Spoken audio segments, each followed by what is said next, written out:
Fight club உங்களுக்கு Madras, Vadachennai, at சில மெட்ராஸ் சார்ந்த வன்மங்கள், அந்த போதைப் பொருட்கள், அவங்களோட வாழ்வியல், வட்டார வழக்குகள் இதெல்லாம் பிடிக்கும் அப்படின்னு நினச்சிங்கன்னா கண்டிப்பாக இந்த படமும் உங்களுக்கு பிடிக்கும். காரணம் பார்த்தீங்கன்னா மெட்ராஸில் இருக்க ஆக்டர்ஸ் அப்படியே இருக்காங்க, வட சென்னையில் இருக்க ஆக்டர்ஸ் இருக்காங்க, அந்த வாழ்வியலும் அப்படியே இருக்குது. அது மட்டும் இல்லாமல் பார்த்தீங்கன்னா பசங்க ஃபுல் அண்ட் ஃபுல் பசங்க பேஸ்டு பண்ணுற கதை. இப்போ நீங்கள் வருஷத்தில் ஒரு 2-3 தடவை பேப்பர்லையோ இல்லை செய்தியிலையோ பார்க்கலாம். ட்ரெயினில் வரப்போ பசங்க கத்தியை தேய்ச்சிட்டு வராங்க, பஸ்ஸில் வரப்போ தேய்ச்சிட்டு வராங்க, சண்டை போட்டுக்கிறாங்க. எதுக்காக இவங்க சண்டை போடுறாங்க, ஏன் இந்த வன்மத்தை கத்துறாங்க, என்ன விஷயம்னு பார்த்தீங்கன்னா அதுக்கான முழு விஷயத்தையும் இந்த படத்தில் சொல்லியிருக்காங்க அப்படின்னு தான் நம்ம சொல்லணும். இன்ஃபேக்ட் பார்த்தீங்கன்னா வட சென்னை படத்தில் வர அமீர் அண்ணன் கேரக்டரு இருக்கட்டும், அதே மாதிரி இந்த படத்துலையும் கொடுத்துருக்காங்க. சில கேரக்டருங்க சொல்ல மறந்த கதைகளும் இதில் சொல்லியிருக்கிறாங்க அப்படின்ற மாதிரியும் இந்த படம் இருக்கு. ஃபைட் கிளப் என்ன பேசுதுன்னா, ஒரு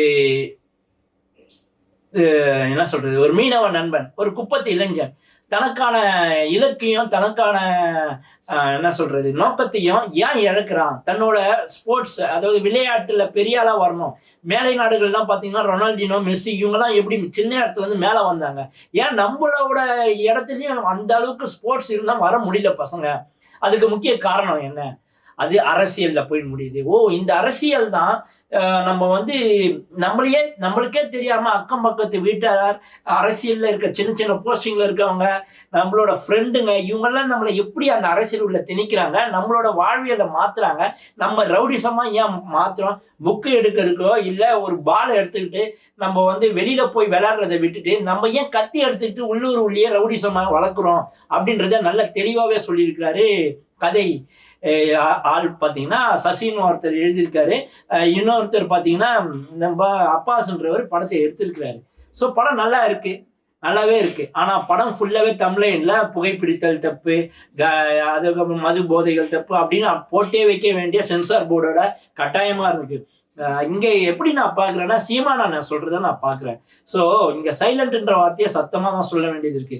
இப்போ இந்த முல்லை எடுக்கணும்னா முள்ளாலதான் எடுத்தாகணும். அதனால இதுல வைலண்ட்டும் இந்த பிரச்சனைகளுக்கு உண்டான அந்த கத்தியா இருக்கட்டும், ரத்தமா இருக்கட்டும், இவங்களோட வன்மமா இருக்கட்டும், போதைப் பொருட்களா இருக்கட்டும், வட்டார வழக்குகளா இருக்கட்டும், இது எல்லாத்தையும் சொல்ல வேண்டிய நிர்பந்தத்துக்கு கதை தள்ளப்படுறதுனால அதை தெளிவாகவே சொல்லியிருக்கு. ஃபைட் கிளப்னு வச்சுட்டு ஃபைட்டை எடுக்கணும்னா எப்படி அப்படின்னு கேட்டீங்கன்னா, கண்டிப்பா படத்துல ஃபைட் இருக்கு, கதையும் இருக்கு. ஆனா காதல் மேம்போக்கா இருக்கு, நல்ல பொழுதுபோக்கா இல்லை. காதல்ன்றது லைட்டாக தான் கொடுத்துருக்காங்க, வெயிட்டாகவே கொடுக்கல. ஸோ ஒரு இளைஞன் தனக்கான இலக்கை தொலைக்கிறான். அவன் ஏன் தொலைக்கிறான்றத ஆணி வேற பிடுங்கி காமிச்ச மாதிரி இவன் இதனாலதான் காலேஜ் சைடில் பசங்க ரவுடிசமா சுத்துறது, அந்த டேட்டூ போடுறது, அந்த பசங்க ரவுடிசம் பண்றது, கத்தி எடுக்கிறது, இதெல்லாம் இதுக்கு தான் காரணம். இவங்க ஊர்ல நடக்கிற சில பிரச்சனைகள், நல்லவனா மாறணும்னு நினைச்சாதான் அங்க விடாத ஆட்களும் இருக்கிறாங்க அப்படின்றத புரிய வைக்குது இந்த கதை.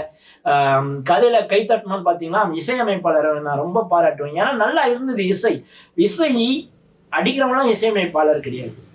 கதைக்கு எந்த இடத்துல இசை போடாம இருக்கணும்ன்றதையும் ஒரு நல்ல இசையமைப்பாளராக நான் பார்க்குறேன். ஸோ அந்த இடத்துல ஒரு 4-5 இடத்துல இந்த இசையமைப்பாளர் சைலண்டா விட்ட இடத்துல கிளாப்ஸும் விசிலும் பறக்குது. அது ஒரு மெச்சூரிட்டியான இசையமைப்பாளர்ன்றதை காட்டுது.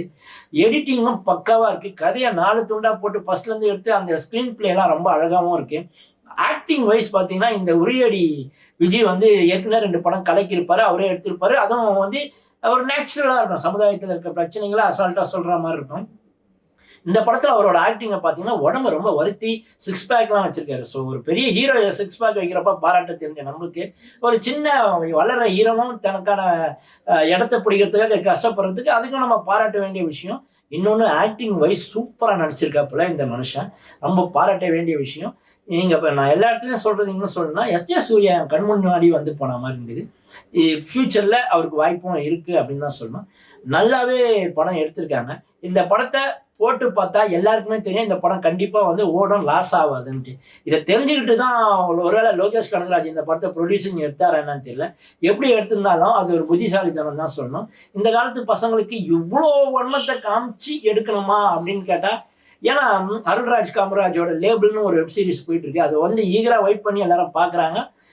நம்பர் 1லயா இருக்கு. ஸோ இதை பார்க்குற ஆடியன்ஸ், அதான் நான் முதல்லயே சொன்னேன், நீங்கள் வந்து மெட்ராஸ், அட்டகத்தி, அட்டை, வடசென்னை, இந்த மாதிரி படங்களை பார்த்து லைக் பண்ணுற ஆளாக இருந்தால் இந்த படம் உங்களுக்கு பிடிக்குன்றதுக்கு அதுக்காக சொன்னேன். கண்டிப்பாக படத்தில் லாக் இல்லாமல் நல்லாவே எடுத்துகிட்டு போனாங்க. ஒரு கூட்டணியாக ஒரு டீம் ஒர்க்காக சேர்ந்து எடுத்த இந்த படம் நல்லாவே இருந்தது அப்படின்னு சொல்லலாம். வாங்க நம்ம அடுத்த படத்தை போய் மறுபடியும் பார்க்கலாம். இந்த படத்தை பொறுத்த வரைக்கும் எனக்கு சாட்டிஸ்ஃபேக்ஷனாக இருந்தது. நீங்களும் சாட்டிஸ்ஃபேக்ஷன் ஆவீங்க. நன்றி.